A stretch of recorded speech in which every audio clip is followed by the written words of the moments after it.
Hello everyone, स्वागत है दोस्तों आपका मेरे चैनल में।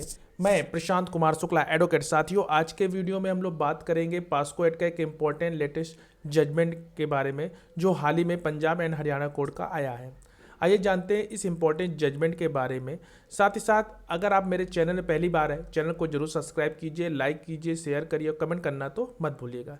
चलिए शुरू करते हैं इस वीडियो को। पास्को का यह लेटेस्ट जजमेंट है जो कि हाल ही में आया है, जो कि पंजाब एंड हरियाणा कोर्ट ने हाल ही में कहा कि 13 वर्षीय जो पीड़िता की गवाही के आधार पर जो दोषी की उम्र कैद की जो सजा है उसको बरकरार रखी है। Punjab and Haryana high court ने पीड़िता की एकांत और जो बेदाग जो गवाही पे जो आरोप के सबूत के आधार पर हरियाणा में 13 वर्षीय लड़की के साथ जो बलात्कार करने के एक व्यक्ति को दोष सिद्धि और आजीवन कारावास की जो सजा है वो बरकरार रखी। खंडपीठ ने इस तर्क पर खारिज कर दिया कि पीड़िता की गवाही की विश्वसनीयता खत्म हो गई क्योंकि उसकी मां ने अपने पहले दिए गए बयान से भटक गई थी।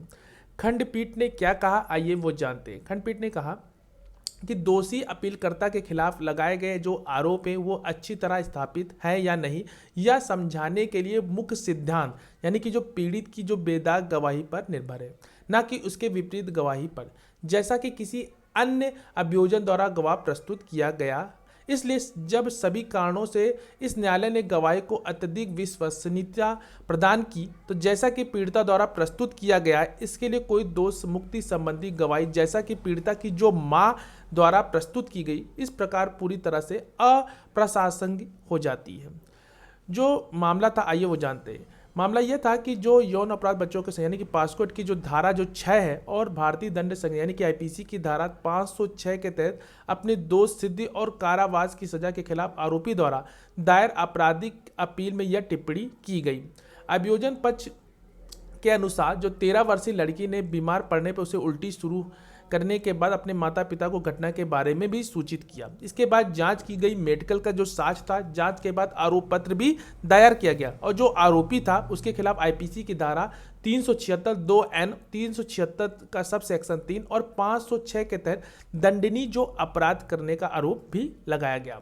जो आरोपी के वकील ने यह भी तर्क दिया कि उसे झूठा फंसाया गया है। चूंकि पीड़िता की मां ने विरोधाभासी बयान दिए, इसलिए पीड़िता की गवाही की विश्वसनीयता खत्म हो गई।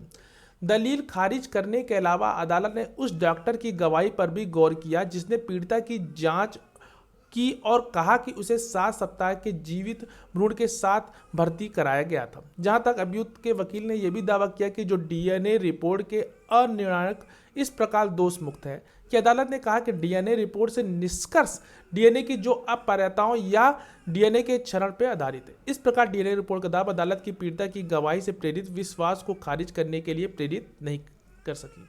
पीड़िता की गवाही पर विश्वास करते हुए आरोपी की दलीलों को कोई योग्यता नहीं पाते हैं और उसको जो अपील थे उसको खारिज कर दी गई। तो यह एक इम्पॉर्टेंट जजमेंट जो हाल ही में Punjab and Haryana high court का आया है। आशा करते हैं ये जजमेंट आपको समझ में होगा। अगर आपका कोई भी केस है, अगर आप उसके बारे में कोई भी डाउट है, तो आप दिए गए व्हाट्सएप नंबर पे आप हमसे संपर्क कर सकते हैं या कॉल पे भी अपॉइंटमेंट बुक करा सकते हैं, या इस केस से रिलेटेड कोई भी क्वेरी तो दिए गए कमेंट में आप में जरूर पूछिएगा। मिलते हैं एक नेक्स्ट वीडियो, एक नेक्स्ट जजमेंट सीरीज के साथ। तब तक के लिए धन्यवाद।